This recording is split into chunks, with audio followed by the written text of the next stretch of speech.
Welcome everyone, also people who attend online. Thank you for coming to this LSE event. My name is Milan Vojnović. I am the head of Department of Statistics. I'm a professor in data science. We host events like this once in a while to engage with the research community and also public, so the event is open to anyone. I'm very pleased for this event to be co-hosted with the Department of Geography and Environment. I'll tell you maybe a few words about the Department of Statistics before moving to introducing the speaker. We are very proud of our history. The department or statistics is one of the founding areas of LSE. We offer teaching at different levels, including undergraduate bachelor of science, master, and PhD across different subjects, including data science, actuarial science, statistics, and quantitative finance. We also offer degree programs across different departments. So that is, we deliver programs jointly with other departments. For instance, MSc in Health Data Sciences offered jointly with the Department of Health Policy. And we have a new exciting program, BSc in Economics and Data Science, jointly with the Department of Economics. So a lot of exciting things going on. We conduct research in different areas, including data science, probability in finance and insurance, social statistics, and time series and statistical learning. So much about the department. Let me move on to introduce Claire Miller.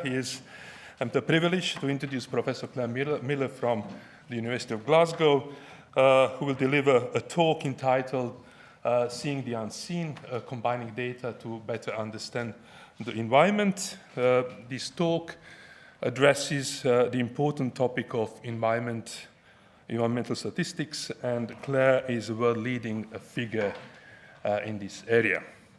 Her work focuses on developing spatial-temporal statistical and data analytic methodologies to address questions motivated by real-world problems, typically those related to the environment.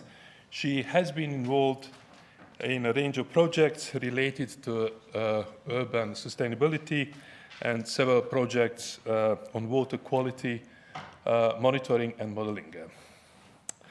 Her contributions have been recognized by the 2025 Barnett Award for Outstanding Contributions to the Field of Environmental Statistics, which is awarded by the Royal Statistical Society.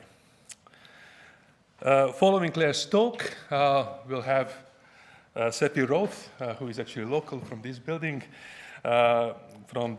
He's an associate professor of environmental economics with the Department of Geography and Environment. He also is the founder and co-leader of the Economics of Air Pollution Research Group at the Grantham Research Institute on Climate Change and the Environment.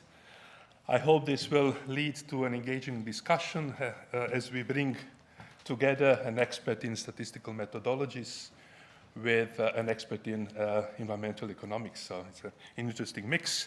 Without further ado, I will give the floor to Claire, please.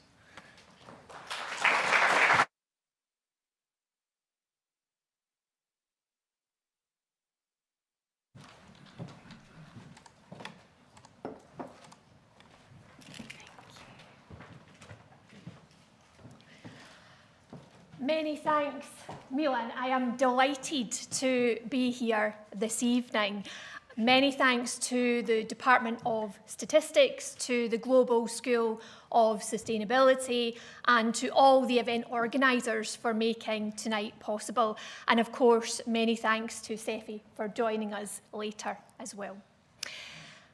This is joint work with very many colleagues, and so I will do my best to acknowledge them throughout the presentation, but will also say more about my collaborators at the end of the presentation. So I wanted to start by telling you about some of the projects and questions that are of interest to us and that we've worked on or are working on just now. So globally, what is the status of lake water quality for 1,000 large lakes globally? So this was the focus of our Global Lakes project. It was funded by the Natural Environment Research Council, and we were specifically interested in satellite data. So we had data from MERIS, so the Medium Resolution Imaging Spectrometer. That was an instrument on the European Space Agency's ENVISAT platform. And so we had satellite retrievals from MERIS, and my colleagues at the University of Stirling and also Plymouth Marine Laboratory processed those satellite retrievals. Initially, it gives us information on colour reflectance, but they processed the product so that we were working with chlorophyll. So we had information on chlorophyll for these 1,000 lakes that you can see indicated by the dots on the map. Now, chlorophyll is an indicator of water quality, and typically we can think of higher levels of chlorophyll as indicating poorer water quality. So lakes themselves are thought to be sentinels of change. So if we can understand the processes and changes at work within lakes, then it can help us to understand more about environmental change and the potential impacts of global changes. So we looked at chlorophyll in each of these lakes. We looked at it across the water quality for the lake, but also over time. And we were specifically interested in something called temporal coherence. And so that's what we're trying to get a handle on in the groupings that you can see down in the bottom right. So we wanted to know what the patterns were in the water quality, how was chlorophyll changing over time, but more importantly, did we see common patterns? Were the lakes clustering together? Were they grouping together in some way? So that was a global example. So next, moving to a national picture. This is a project that we're currently working on, MOT for Rivers. This is also funded by NERC, the Natural Environment Research Council. And we're looking at data now for rivers across England, Scotland, and Wales. And we have data from the Environment Agency, from the Scottish Environment Protection Agency, and from Natural Resources Wales. Now, the specific question of interest here is about mixtures. Traditionally, when thinking about the water quality for rivers, you might look at individual chemicals or a small number of the chemicals. But here, we now have the possibility to think about, is it actually the mixture or the interaction of chemicals in the water that we need to carefully control? So we're looking at data from over 13,000 water quality sites that you can see in the bottom left. We've got information on nutrients, we've got nitrate, we've got phosphates, we've got metals. We're interested in how they're interacting with what we see in the surrounding catchment. So interactions with the land cover, with flow, with precipitation, with altitude, etc.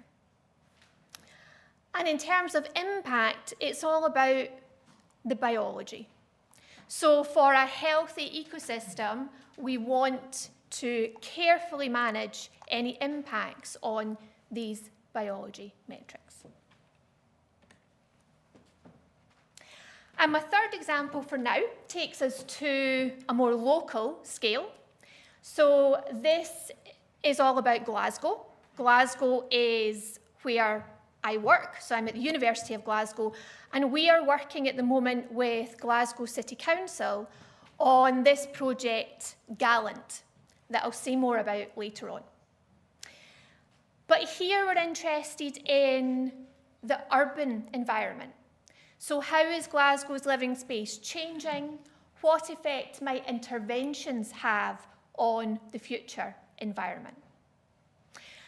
And in this project, we're interested in non-traditional data.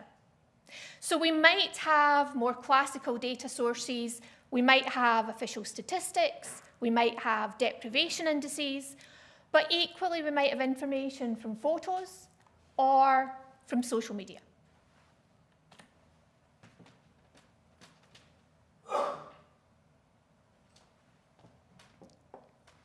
So data. This is what we're interested in. This is the main focus of our conversation this evening. The data associated with these challenges can be both diverse and complex. For example, we talk about both structured and unstructured data. Structured data is maybe more what you would expect, numbers. So the level of chemical concentration in water or the number of species that we can observe. Unstructured data, data that we might typically not be aware of. So it could be contained in photos or contained in text.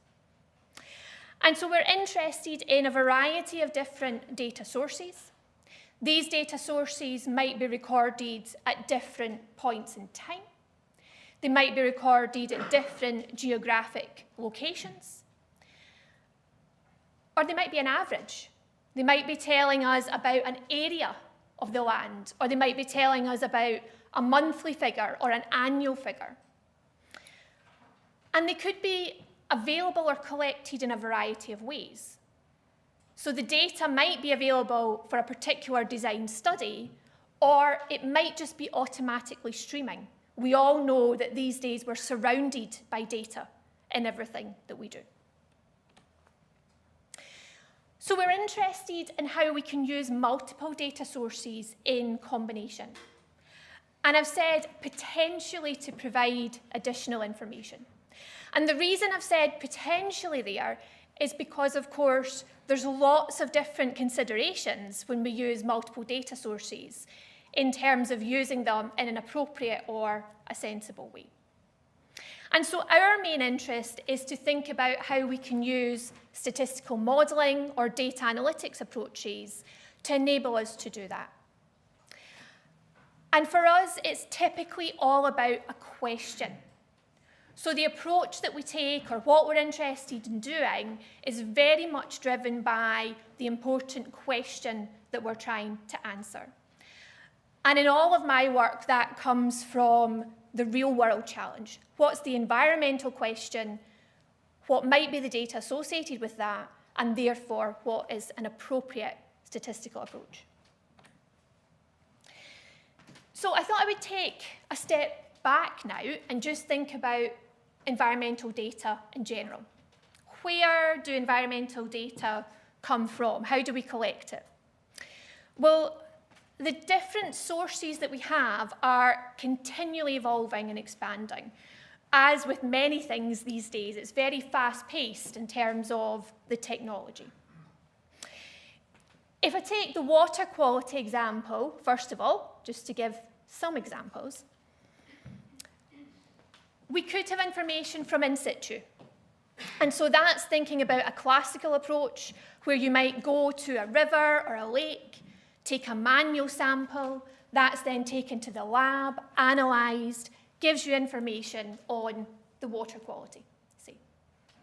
Or we might have an automatic sensor. We might have some kind of buoy that's giving us information, that's maybe recording at a higher temporal frequency, so more information over time.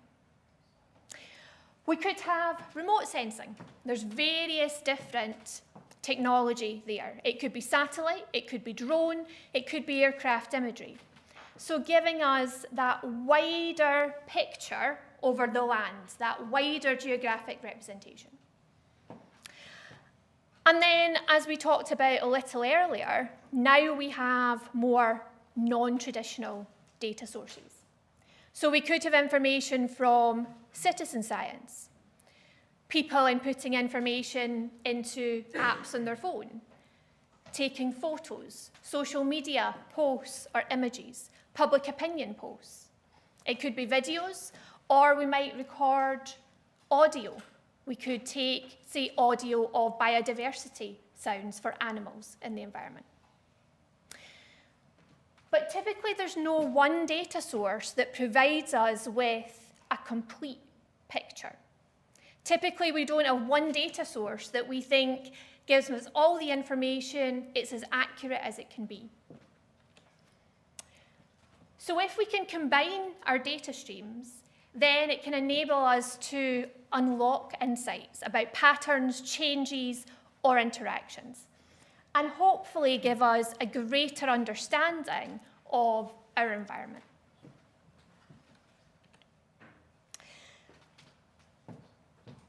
So this is my main interest. Where does the statistics or the data analytics come into all of this? Well, these are various different aspects of the data and the types of data sources that we've looked at so far. And we can use statistical modelling and data analytics in order to account for these different features of the data. So we mentioned earlier that data might be recorded at different time points or different geographic locations. We often refer to that as just saying recorded over space or spatial locations. Through using modelling, we can think about a sensible way to relate those data streams together.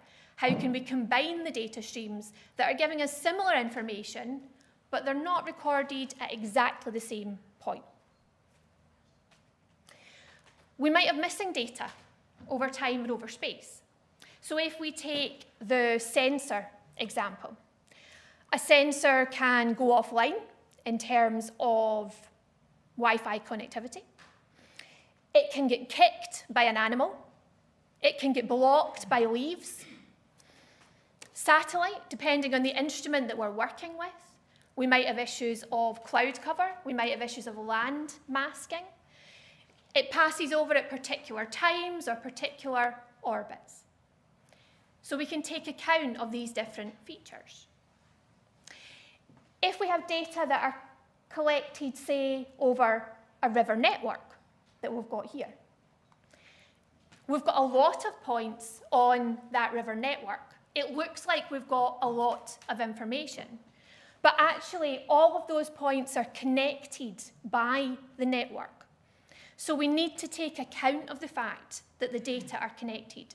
We don't have as many pieces of independent information as we think that we have.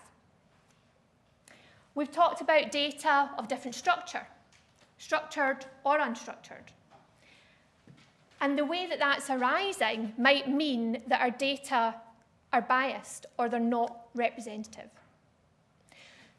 Historically, statistics was based around design studies. We knew the properties of our data. But these days, typically, we don't. And we don't want to not use the data just because we haven't collected it from a design study. But we need to be aware of the potential bias or the potential for it not to be representative. So within our approaches, we can take account of the data quality, the variability, or uncertainty. So I wanted to go into 2 examples in detail. And this is to give you 2 examples of work that we've been doing and developing in this area. The first example we refer to as data fusion. And when we refer to data fusion, we're thinking about combining data where we're dealing with the same variable of interest. So here we're thinking about combining, for example, data recorded in situ on the ground with satellite data. And we've looked at various examples: water quality, wind speed, soil moisture. And I'll say a little about these. The second project is our Gallant project, and I mentioned that briefly earlier. Now, this is where we're very much looking at non-traditional data sources and thinking about how we can investigate sustainability. So first of all, what are the patterns in water quality over the lake and over time for Lake Balaton in Hungary? So the data that we've got here, we've got information from 9 in situ locations.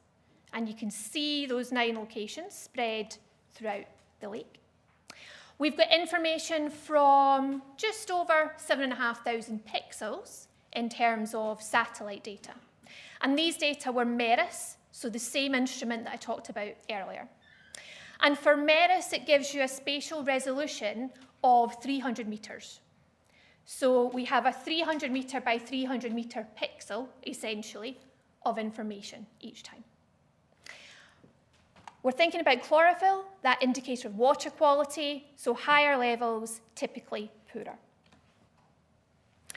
So in this example, the in situ data are thought to provide more accurate information at a smaller number of spatial locations.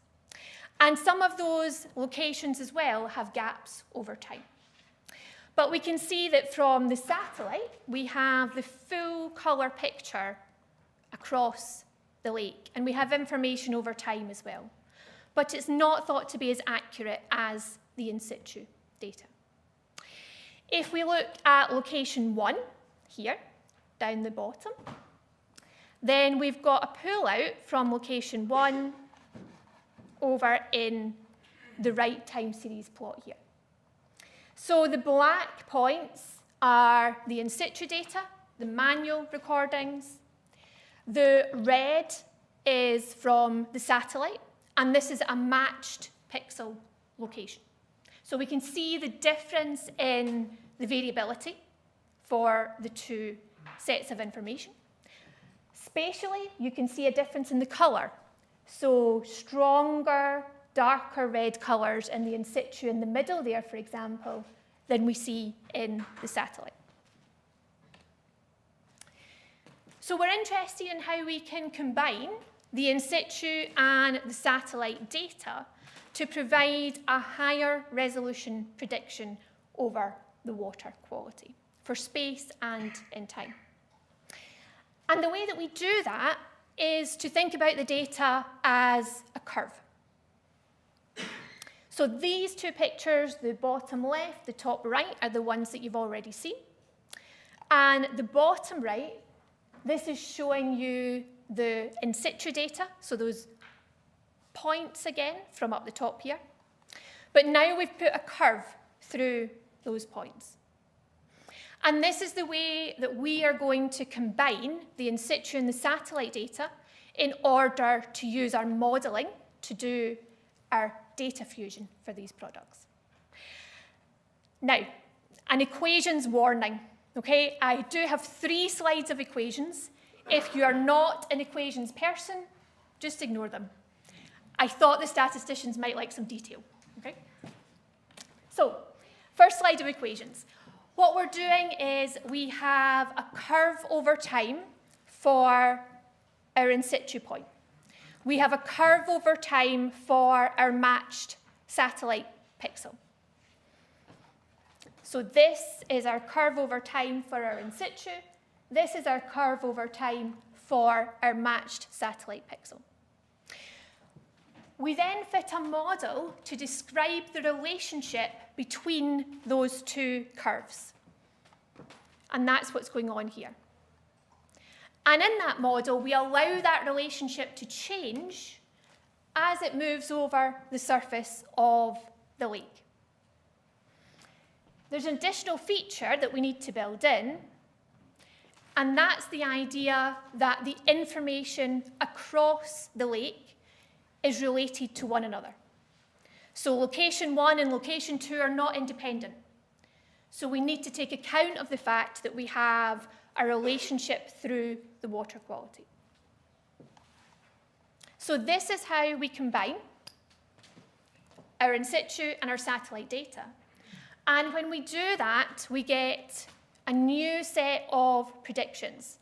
So up the top here, we now have a new predicted surface. We've combined together that in situ and the satellite data. We have a more accurate product that we've got in terms of our information. And we also have an indication on the uncertainty. So this just gives us a range of values. So what we're saying is that at each point, we have a prediction, but that prediction will lie in a range of values, so giving an indication of how accurate we believe it to be. And this is just showing you one spatial snapshot. Of course, we have this going through time as well. So what does that enable us to do? Well, such approaches enable us to investigate the patterns and the relationships. It's enabling us to predict anywhere across the lake and over time, but also giving us that uncertainty information. And one of the reasons to do this is to give us greater confidence in areas where we only have the satellite data, because we can't take manual measurements everywhere across the globe. Another reason that we might be interested in here is to think about where you want to take new measurements in the future, or where you want to place new in situ sensors in the future. So this was just one example. We've worked on various developments here, and just a couple of aspects that I'll pick up to give you an idea. We've looked at how to scale this up. So I mentioned that for the MERIS data, the spatial resolution was 300 metre by 300 metre. But these days, the technology can take us down to much finer spatial resolution, so down to less than 10 metres, for example. We also might want to incorporate additional data, and so not just thinking about matching the same variable in situ and for satellite. So 2 more slides of equations. Again, apologies if you're not an equations person, bear with me. The first one, just mentioning about scaling up or speeding up. As we move to higher resolution in terms of the spatial data, so with more technological advances, we have much larger data sets that we're dealing with. I mentioned earlier that we need to take account of the fact that information across the lake will be related. Location 1 and location 2 are not independent. And in the model, we did this through this particular line here. But this becomes very computationally intensive. If we have a lot of data, it can take a long time to fit. And so we've been working with various approximations so that we can estimate this using a smaller set of data and then scale it back up. 2 other examples, we've been looking at wind speed, and we've been looking at soil moisture. The wind speed example, we're still thinking about relating in situ data to a lower, potential lower accuracy satellite data. We use a slightly different approach here, and this is so that we can capture more complex relationships. And we're also taking account of the fact that wind speed by its nature is a slightly different form of variable. So we can have a small number of extremes, we can have high values, but the majority of the data are at the lower or the more moderate values. So this approach allows us to take account of that. In the soil moisture example that we're working with, we want to build in additional information. So we could get more accurate predictions if we don't just look at soil moisture, but also build in, say, rainfall, temperature, and elevation. But again, they are recorded potentially at different times, different geographic locations. And so we need a way in our modelling to account for that. So just a couple of the developments that we've been working on. Okay. If you're not an equations person, it's over. You can relax. Going back to something more general. So the second example, Gallant. So Gallant, Glasgow is a living lab accelerating novel transformation. It's a joint project with Glasgow City Council and again funded through the Natural Environment Research Council.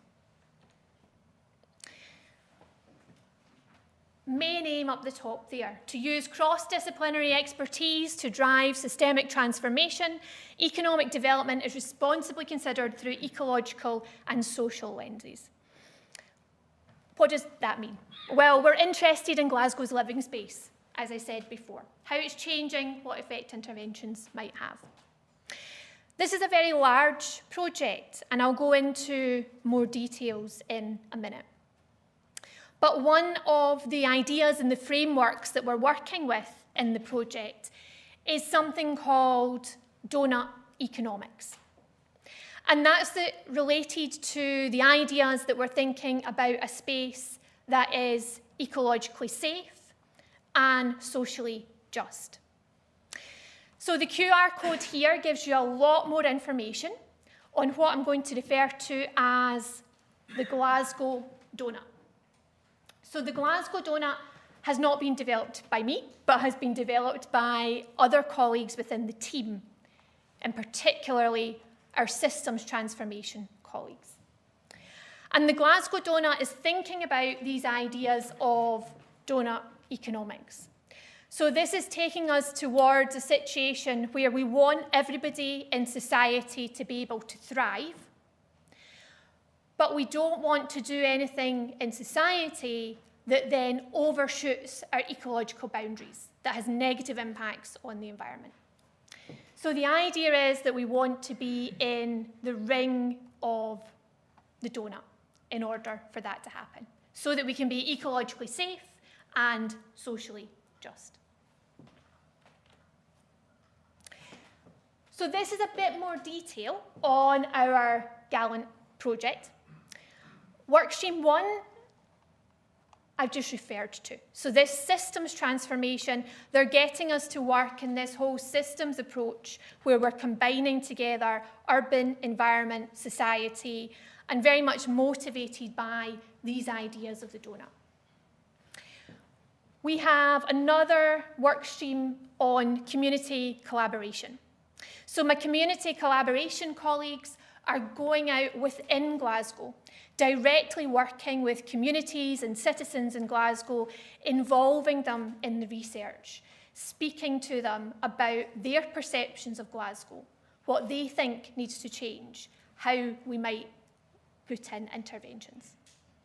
And then I lead Workstream 3, which is on data and data analytics. We'll come back to that in a little while. Underpinning all of this, we have 5 work packages. So work package 1 is broadly about flooding. Work package 2 is broadly about biodiversity. Work package 3, broadly about vacant and derelict land. 4 is about active travel. And 5, clean energy at the community scale. And this is just to give you an indication of the size of the project. So a huge number of researchers working on this right across Glasgow, across all of our different colleges. Science and engineering, social science, medical, veterinary and life sciences, and also our arts. So to tell you a little bit more about data. So again, another QR code here. There's lots of information, so please feel free to look if you would like some more. But this is the type of thing that we're interested in terms of data. It's a bit different from the first example that we looked at for water quality. The data here, a bit more diverse, non-traditional. We're interested in photos, interview transcripts, deprivation indices, could be social media posts, citizen science, etc. So within our work stream, we're interested in cross-cutting across those Gallant themes, flooding, biodiversity, etc. Thinking about specifically aspects of sustainability. And so we're developing data analytics approaches related to that and also developing our Gallant Data Hub. So this is to let you see some of the approaches that my colleague Luigi has been developing. This is thinking about how we can extract information from these non-traditional data sources. So we might be working with photos or social media posts, for example. Luigi's been developing different analytics pipelines.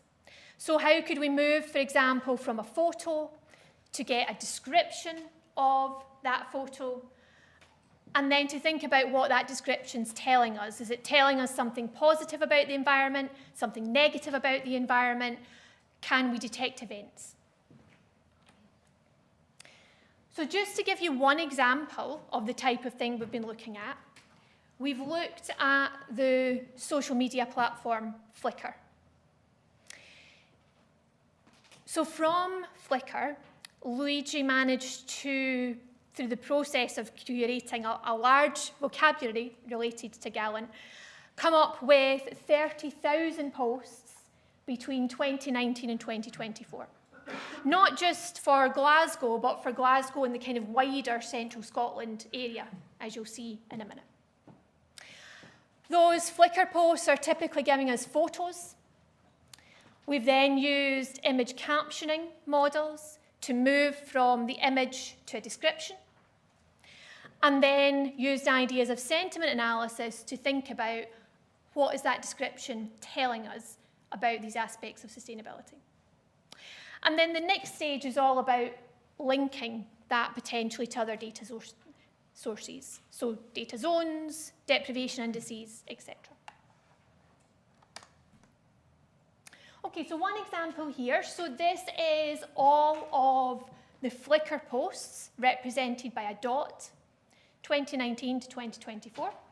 Glasgow is around about here, where we see the bulk. And we see we've just got a wider representation around central Scotland and a little bit to the north. Each of these dots was an image. The image has been converted into a description, and then sentiment has been attached to that description.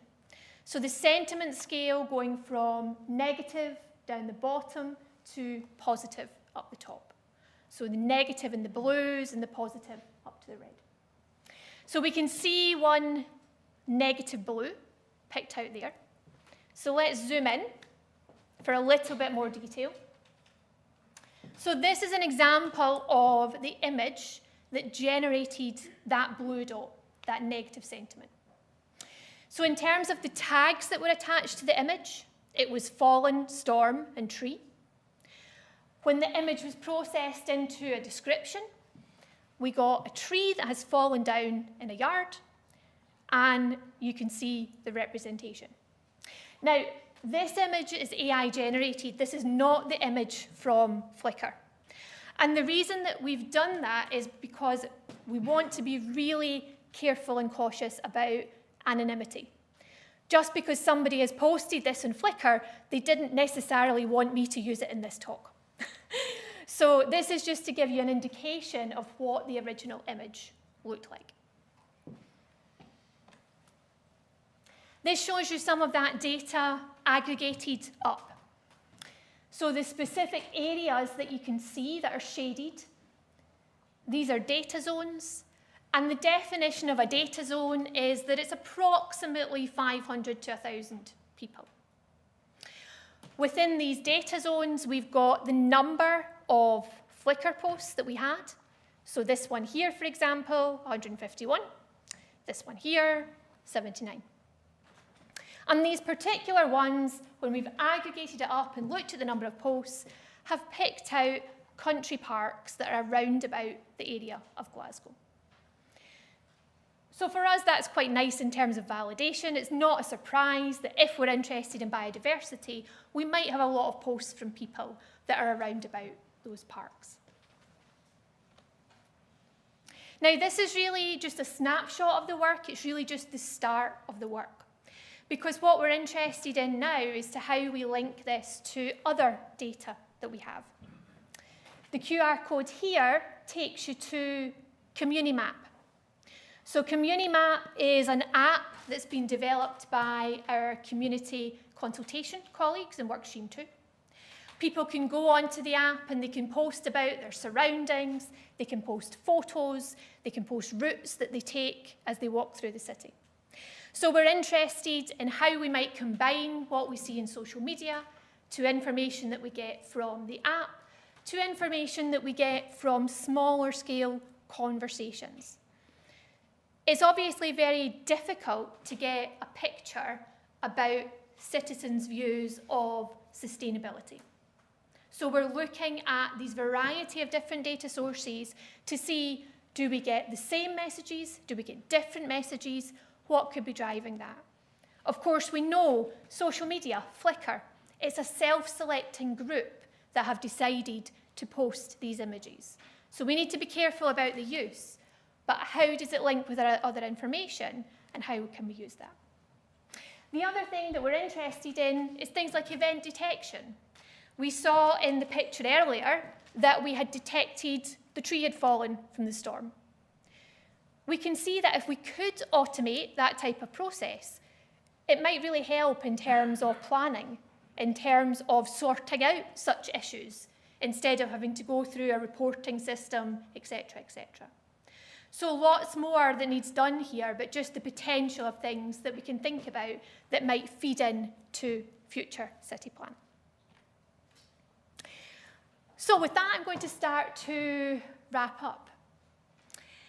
Environmental monitoring is a fast-moving landscape.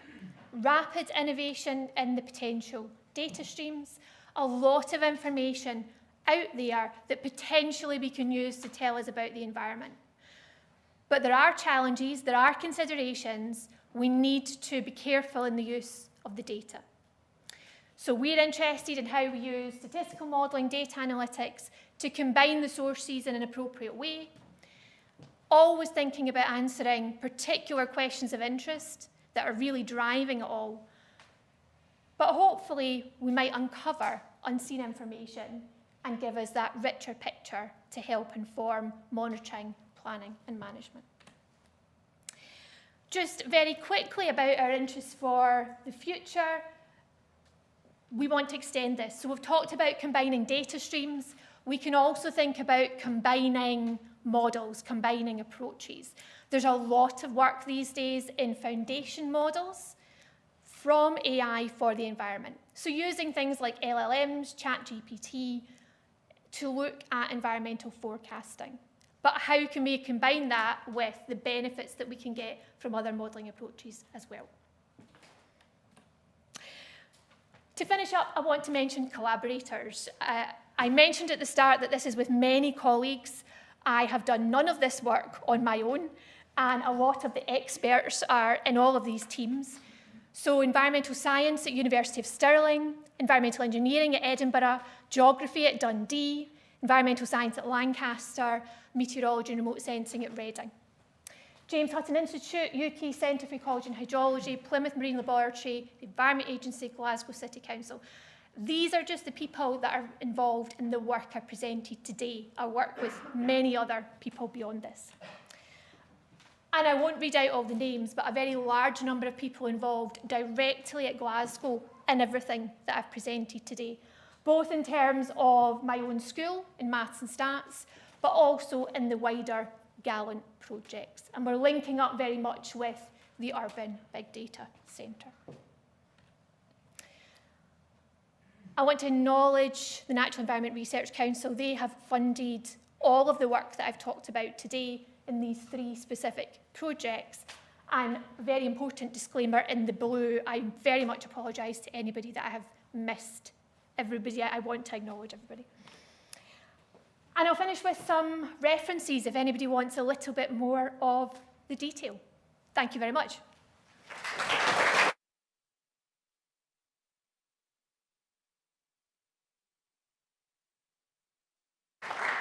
Thank you, Claire. So, yeah, we'll continue with questions later as planned. So next we have Sefi giving us another perspective from his angle, so please. Yeah, thank you very much, Claire, for a really fascinating presentation. I will try to think what I can add, actually. I wrote a few comments, but now I'm going to have to adjust some of it. But first of all, no, thank you for that. So first of all, I'm an economist, so I'm going to look at things in a slightly different way, and I think it's kind of good to first explain how I look at things and how economists look at things and information, etc. So economists deeply care about information, as we believe that information is one of the core foundation for efficiency.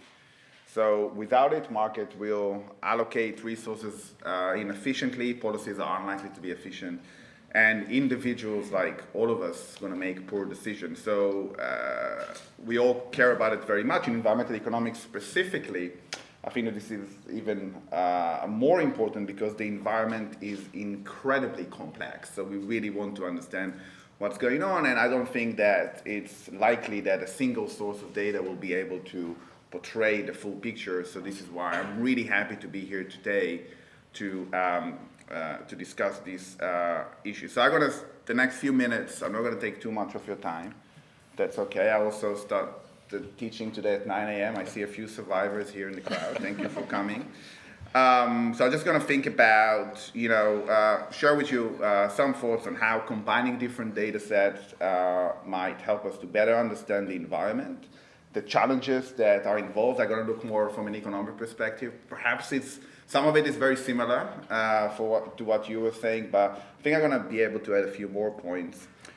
And importantly, I think I'm going to also try to say why I think all of this matters for, of course, research, but also for public policy, and also for everyone that is here in the crowd today as individuals as well. So let me try to do all of that. I know it's quite ambitious in 8 minutes or so that I have, but I'll try to do all of that, and I'll try to make sense of it, right? So let me also warn you before I start that, Claire was talking a lot about water quality.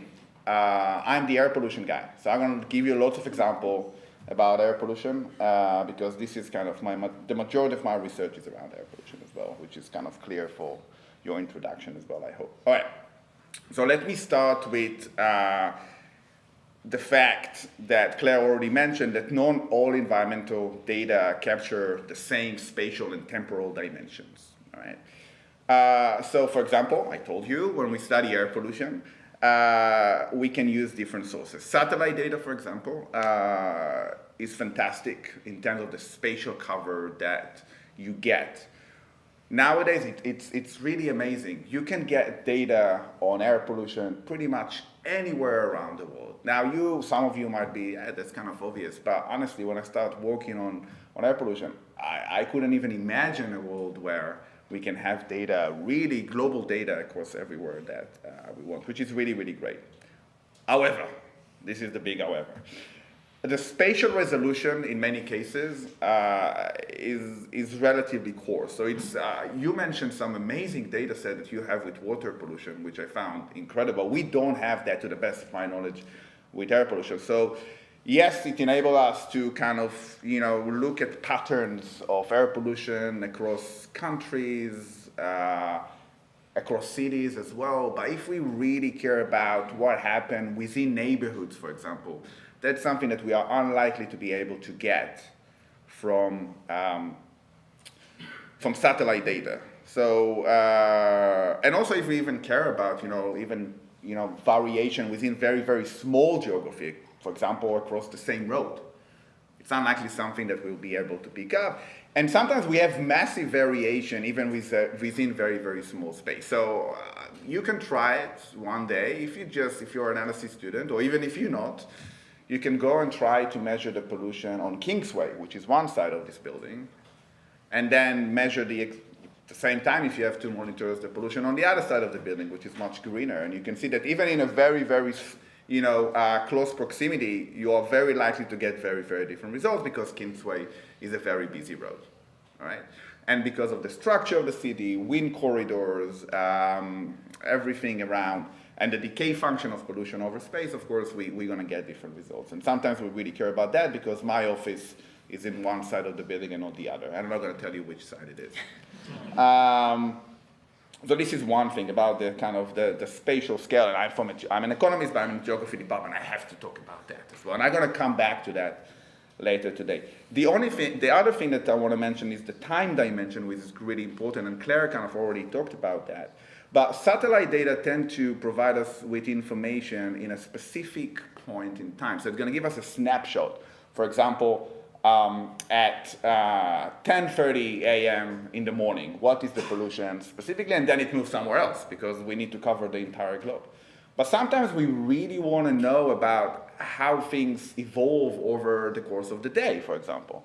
Think about, we're living in London.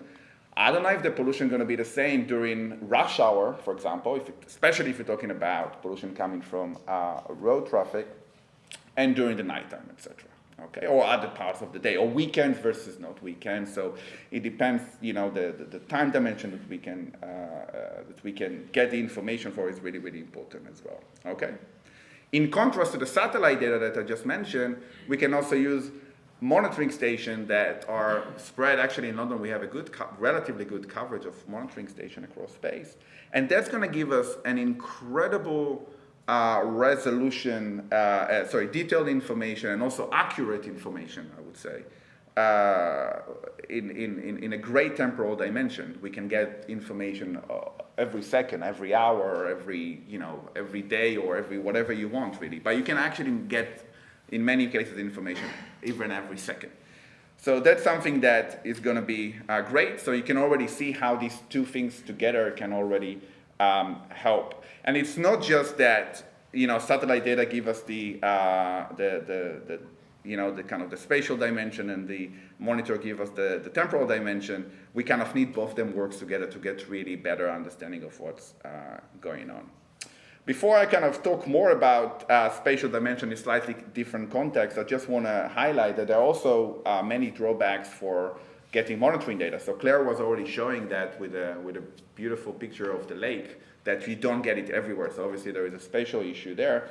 But in fact, we have some studies, specifically on air pollution, that it's not that we get this kind of the allocation of monitoring across space in a random manner. We actually have strategically, some actors strategically place monitors in specific location.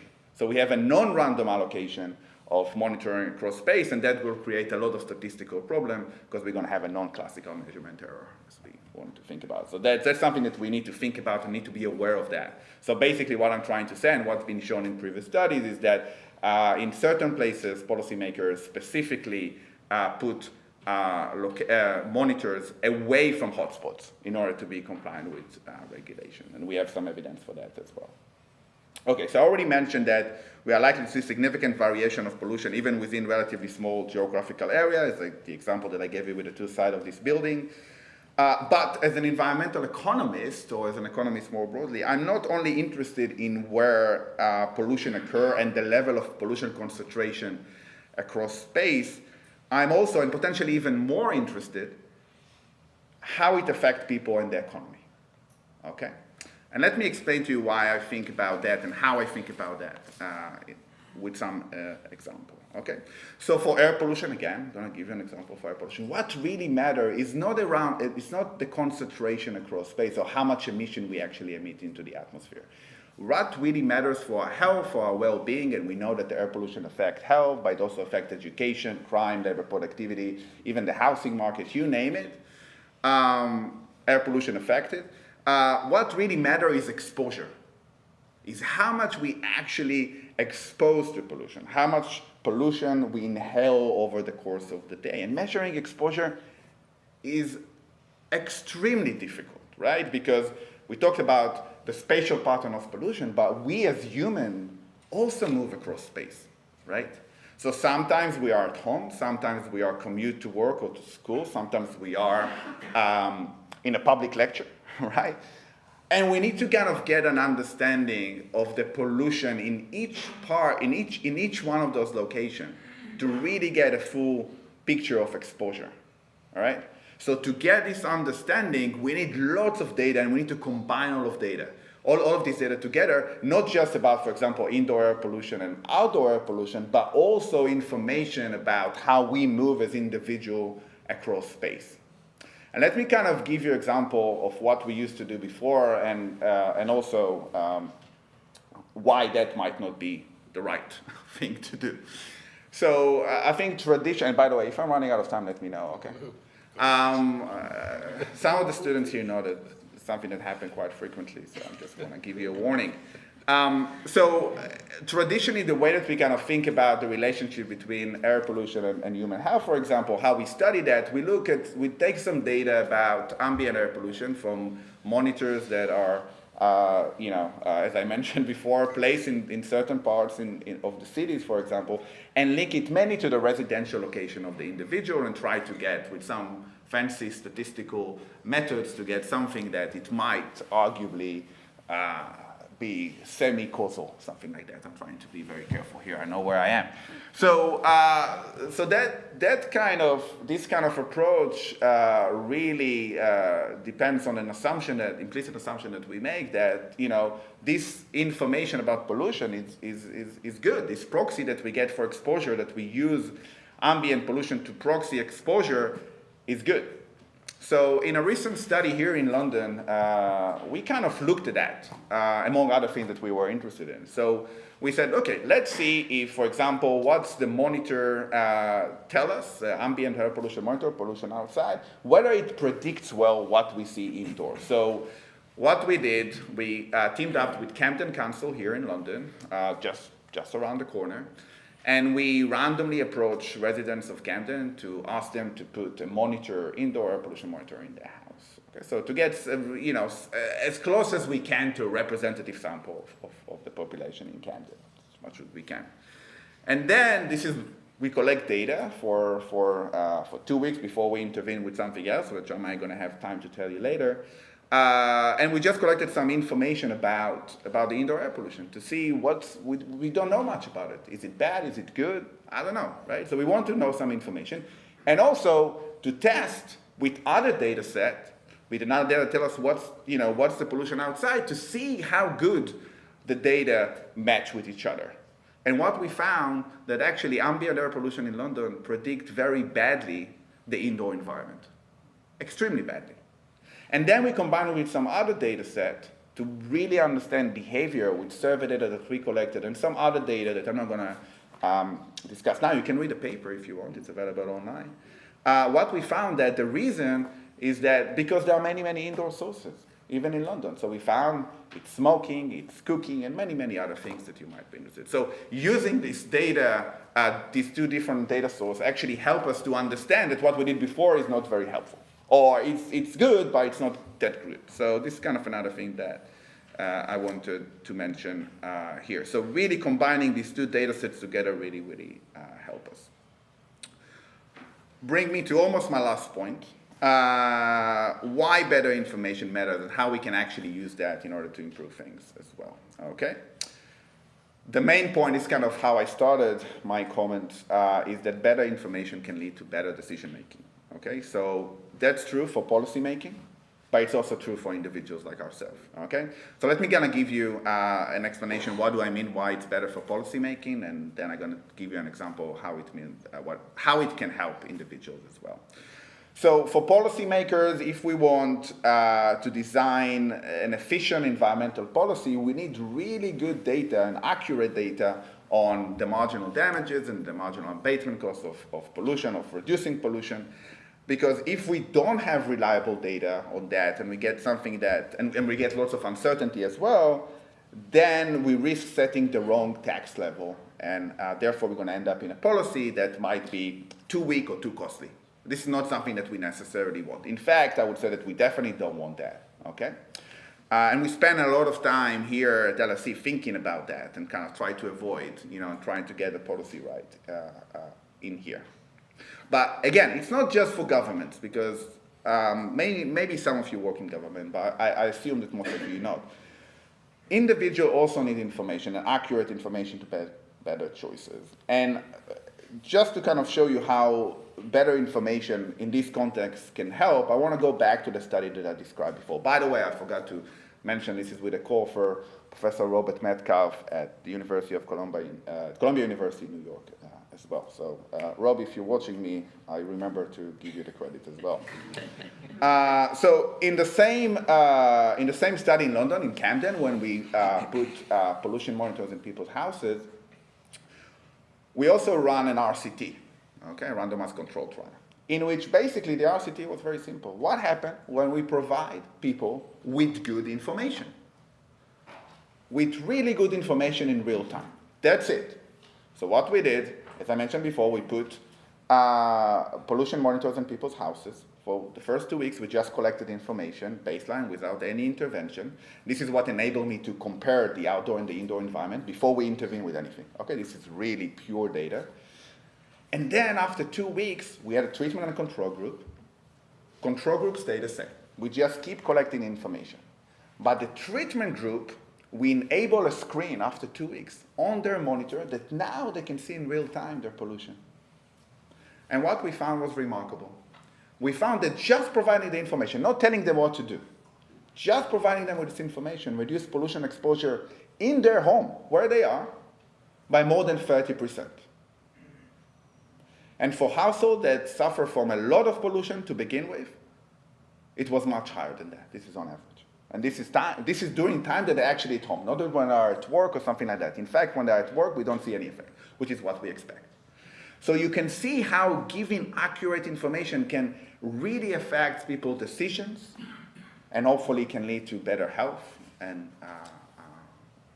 I would say better economy as well, because we have lots of information that better air quality also affects labor productivity, and also obviously better health is something that we all want. The last point that I want to mention, and I promise to finish after that, is that, and I think that Claire, in some point, I think that you kind of mentioned that in passing, but I want to make it, I think, more explicit here. Because economists like me always say more data are better. And this is true most of the time, but not all of the time. Because data quality really matters. Okay? So it's great to, combine all the data together, and as I mentioned, and as Claire was talking about before, it really gives us a better picture, really understanding things that we couldn't understand with one data source. But I can see a situation when we combine data and it actually makes things worse. So the point that I'm trying to make here is that before we use data, any source of data, we need to make sure that the data is good. We need to make sure that the quality is up to the standard that we are hoping for. So, for example, and this is the last example, when we use satellite data and measurement that coming from station across London, for example, we can use these two different data sets to see whether the data is good or not. So let me give you another example from a study that we conducted a few years ago, looking at the relationship between population density and air pollution in the United States. In the United States, we have a problem of measuring, of the allocation of measuring station across space. This is kind of what I was talking about before, about strategic placement of pollution measurement. So we really want to use satellite data that give us the full coverage that we really wanted, because we didn't really want to miss any point in the US. But we weren't sure how good the data is. So what we did is to check how good the data is by using another source of data, which is the monitoring data that we have on the ground. We know that a specific location, at a specific time, what is the true pollution level. And we just look at a correlation, right, the R square, between what the satellite tells us and what the pollution on the ground actually is from the monitoring station that we have, that we trust. And we found that in the United States, this correlation is extremely high. But then when we tried to do a global study and we checked it in other parts, exactly the same product, in other parts of the world, and we found the correlation is really, really low. So you need to be very careful and always verify the data source that you use. So just to conclude, I think that combining data helps not only to better understand the environment, but also to move from simply monitoring the environment to understanding how it interacts with people and the economy, and actually potentially change people's behavior. And I think that this is definitely the future, and we're going to do more and more of combining data. And again, we need to do it well. We need to be careful with the data that we use, which source we use, and how we use it. So thank you very much. Thank you, Sophie.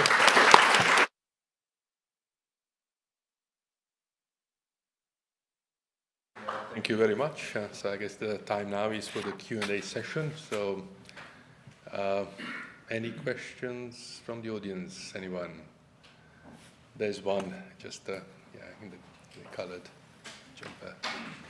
Please. Hi, thanks a lot for the presentation. Maybe a question for Claire. So I'm a fellow mathematician and I work in data science and machine learning. So I wasn't too sure I understood everything about the lake. So you had buoys which were able to detect, I'm guessing you were predicting something about the quality of the water, and then you had like a satellite image. So I'm guessing that the combination and the predictions, you talked about accuracy of the predictions of the images from the satellites, but presumably that would be only for the points exactly where the buoys were. So I saw there were like 6 or 8 of them or something like that. So what happened in between? So the lake is quite big. Because did you have any ground truth, essentially? This sounds a little bit like the last point that Sevi said about them being able to detect the satellite, and then they had exactly the measurement on the ground for specific locations, but not the others. So what did you do with the lake? And then what happened with the link? So you mentioned talking about unstructured data, so images from Twitter or whatever it was, like the citizens' images. I thought that the talk was going to you being able to find images of the lake and then being able to detect, do like a machine learning algorithm or some data science there, where you can predict how good the quality of the lake was based just on the images. Is that future work, perhaps, at some point? Okay, thank you. Thank you very much. So I'll come back with the questions first of all, and please pick up if I've misunderstood. So the first question was related to both the in situ measurements that we had for the lake and the satellite, and then the accuracy, if you like. So what we had was, we had 9 sampling locations within the lake.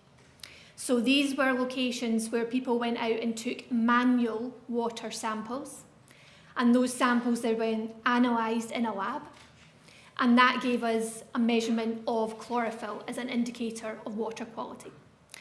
So that is thought to be more accurate. The community don't necessarily like the phrase ground truth, but that's the phrase that you used. So the in situ measurements are thought to be more accurate. We have them at those 9 locations, and we have the satellite image across the lake. Now, when we combine them, we can then get uncertainty information about our new predictions. And you're quite right that a lot of that information will be directly around about those in situ locations. But it's not just there. So our statistical modelling approach allows the uncertainty to be dispersed more throughout the lake.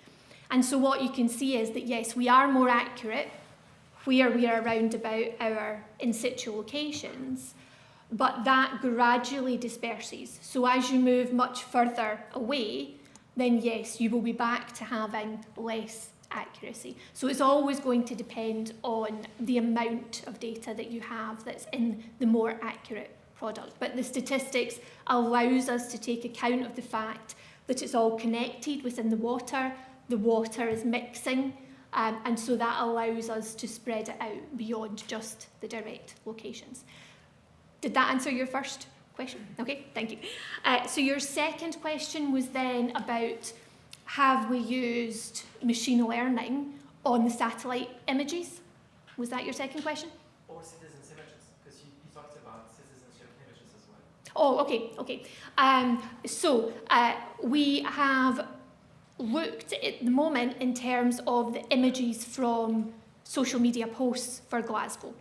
We have not transferred similar methods to looking at the lakes.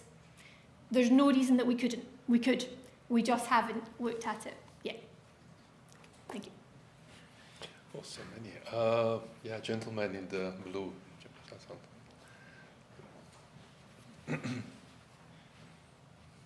Thank you, Professor Miller, for your talk. As a statistician, I really enjoyed the equation slides. So. I'm glad, thank you. I have a non-technical question, actually, and based on Dr. Roff's, I think, last comments as well, sort of we're increasingly seeing unstructured data sources and data integration, multimodal, huge area with lots of potential. Yep. But in terms of the risks associated with that, so citizen science, I'm thinking of like Facebook data, or a bit old, I suppose I'm sure new social media stuff out there, but there's a sort of, there's so much data out there, and if you're building, say, a predictive model, that so sheer volume of potential data could sort of swamp, let's say, the more structured, kind of carefully kind of curated, collected data. And that data could be full of maybe biases or inaccuracies. And so I'm just wondering, firstly, is that a risk? and also, for want of a better word, can we sort of quantify the reliability of different data sources and maybe weight them or somehow downweight certain sort of inputs so that we kind of build a sort of a reliable predictive model? Thank you. I think you're right. I think it is a risk. It is a risk that data products, and this is picking up in your last point, that are of lower quality could swamp data products that are of higher quality. As a statistician and with my background in training, I very much am interested in the individual data sources, so not just putting it all in together and seeing what comes out. So I think we do need to be very careful about that. If we are able to quantify the quality of the data, then, as you know, we could build that into our modelling. We may not be able to do that, but as you suggest, we could think about downweighting products that we believe may not be as accurate as others. I think for me, and we were talking about this yesterday, I always talk about a toolbox of evidence. And so I don't like to just think of one answer, one modelling approach. Very often, even if we're just talking about more standard statistical models, we may look at a variety of models for the same problem.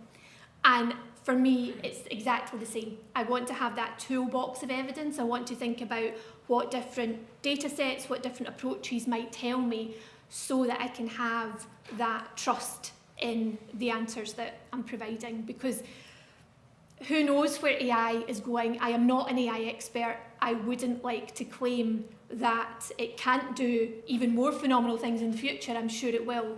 But at the moment, I think we just don't know where we can trust and where we can't. And so for me, it's about that full spectrum and toolbox of evidence.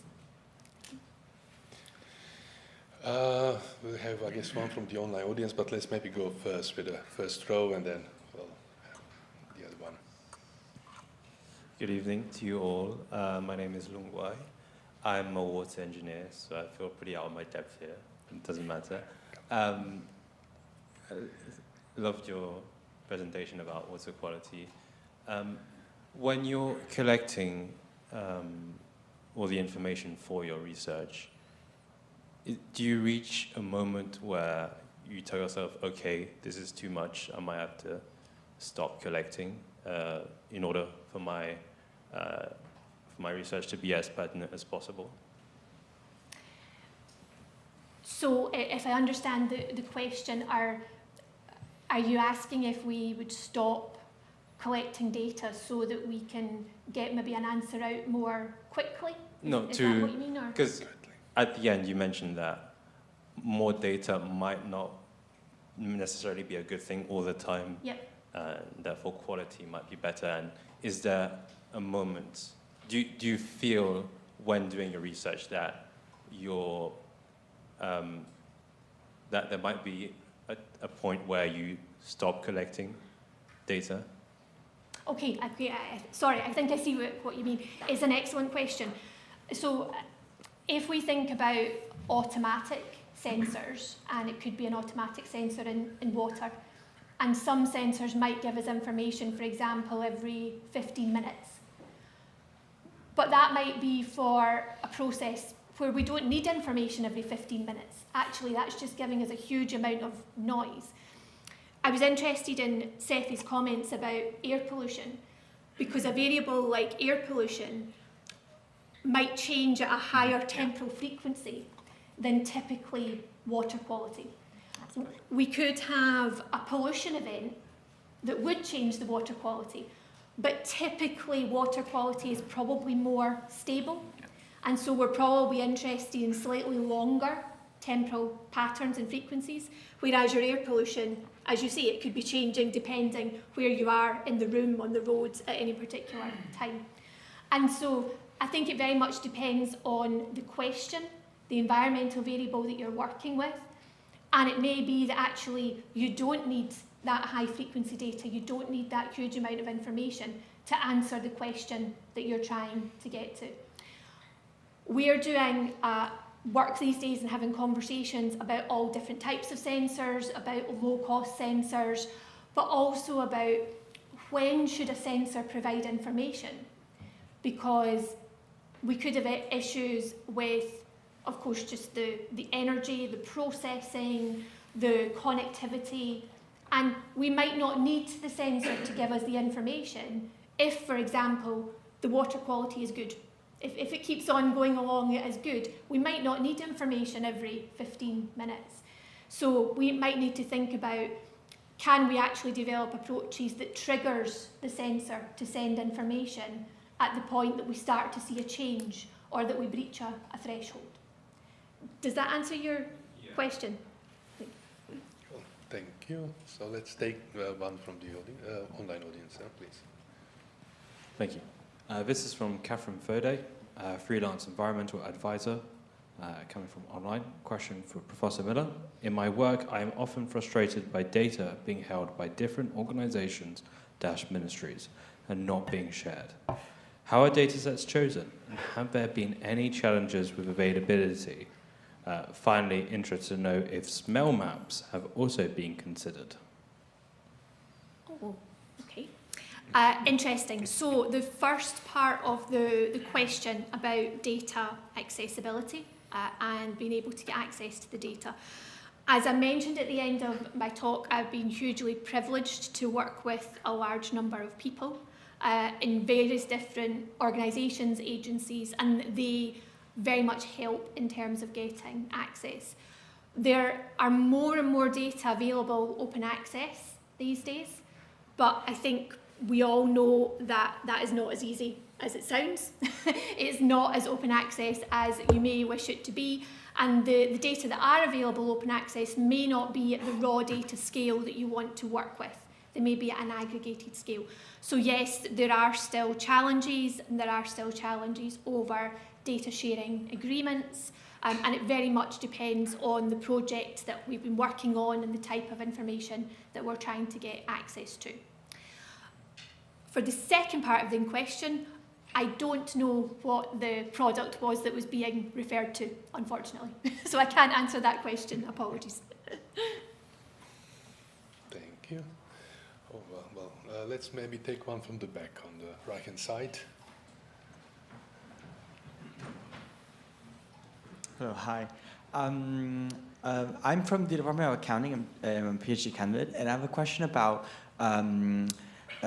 basically, I hear a lot of, my research is about accounting for biodiversity and environmental data, especially in corporate reporting.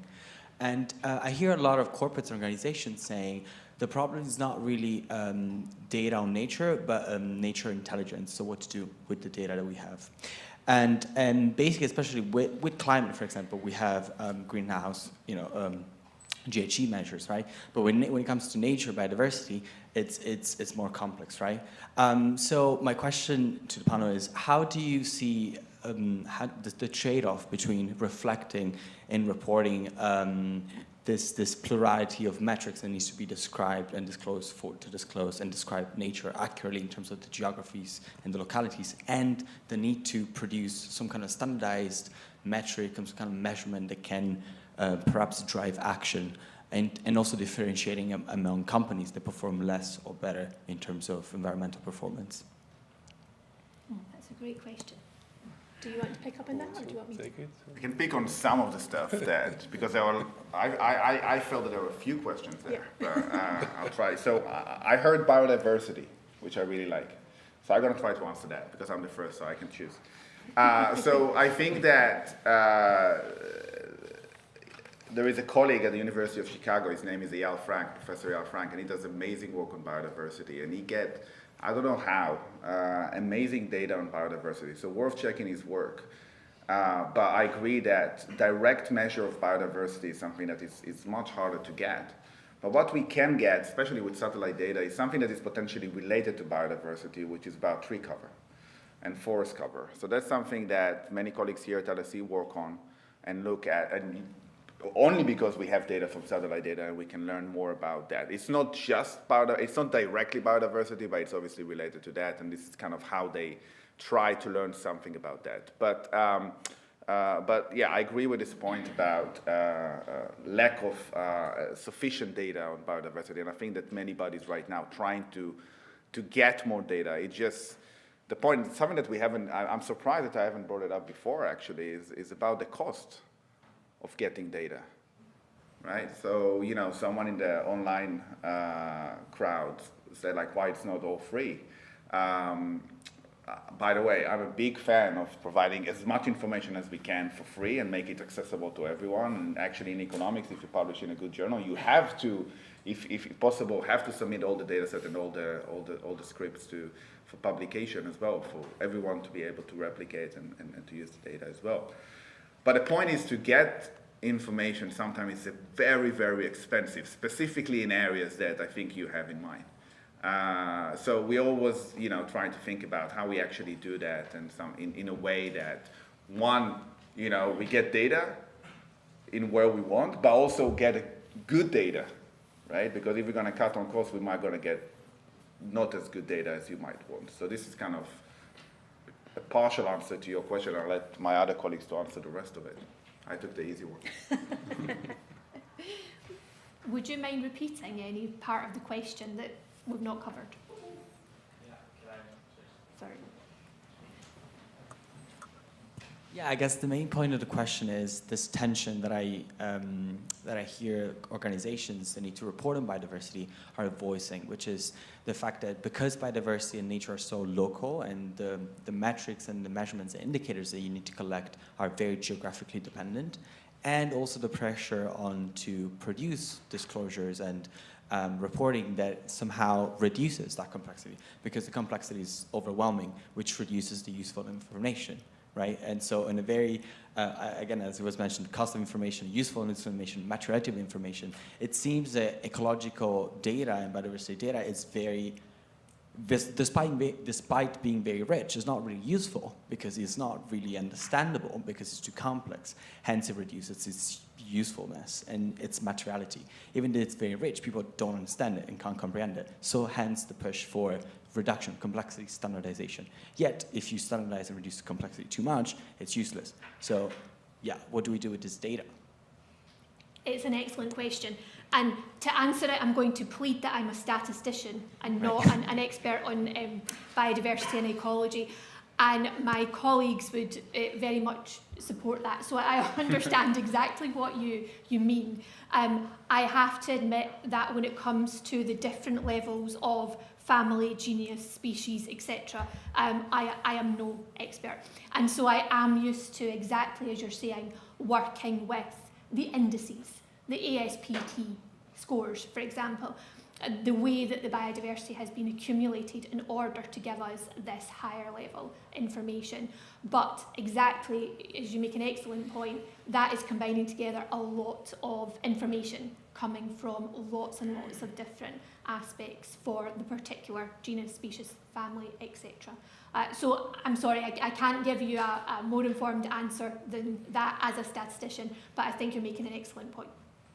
Just want to add one more thing. I can't really give you a direct answer to your question, but what I want to tell colleagues here and the crowd is that we actually right now in the process of hiring an economist specialized specifically in biodiversity to be able to answer some of the difficult questions that you ask. So maybe next year we can run another event And this person is going to sit here and be able to answer about, you need to promise me that you're coming back.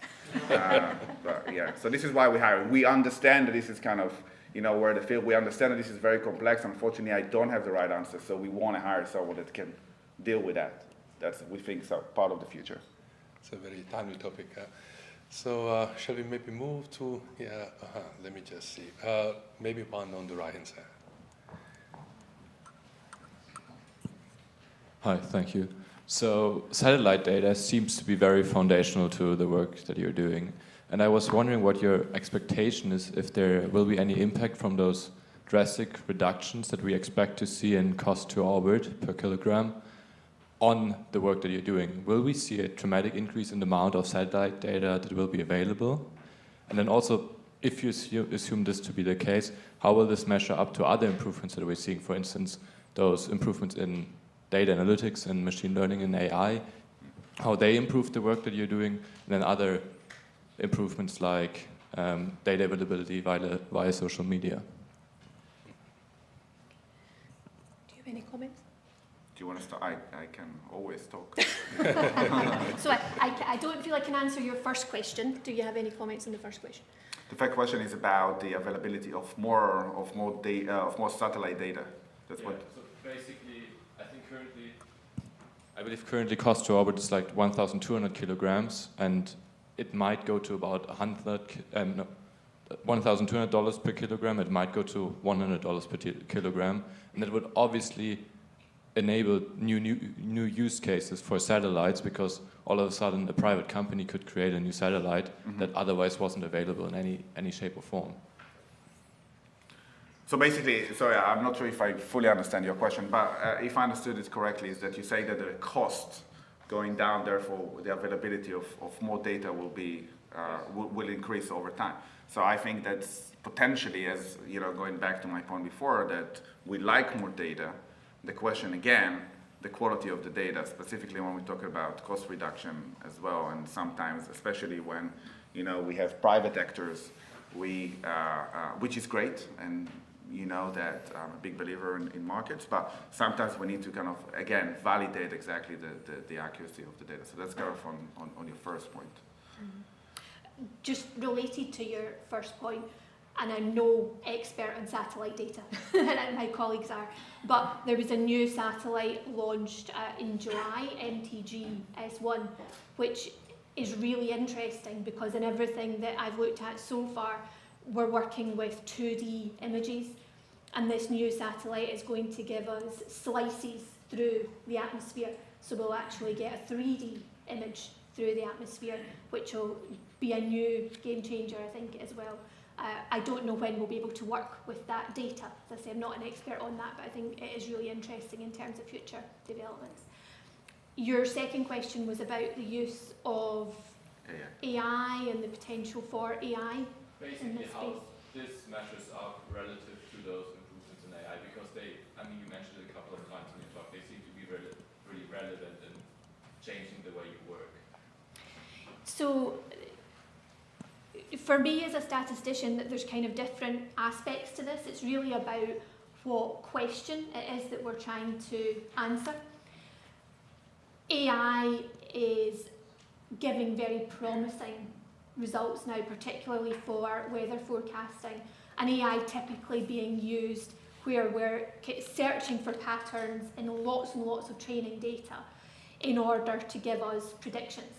And so if that's the main goal, if that's what we're interested in, then lots and lots of potential coming through there in terms of things like foundation models. From the statistical side of things, statistics more classically is all about using your sample of data and trying to generalise to some wider population. So the statistical aspects are much more about us understanding the patterns, the relationships, the description, and that's what we're getting from the statistical modelling side of things. So lots of potential there for them both to complement each other, and very much depending on the question that you're trying to answer, regardless of whether you're working with satellite data or other data sources as well. Yeah, thank you. Maybe, well, I guess we may just conclude now, since we reached 8 o'clock. And so thanks to Claire, Sefi, for our audience, for very engaging discussion. Also the online audience as well. Before we leave, I'd like to remind you that we have drinks and nibbles, so please stay with us if you can, so we can interact a little bit more. So thank you, everyone. Thank you.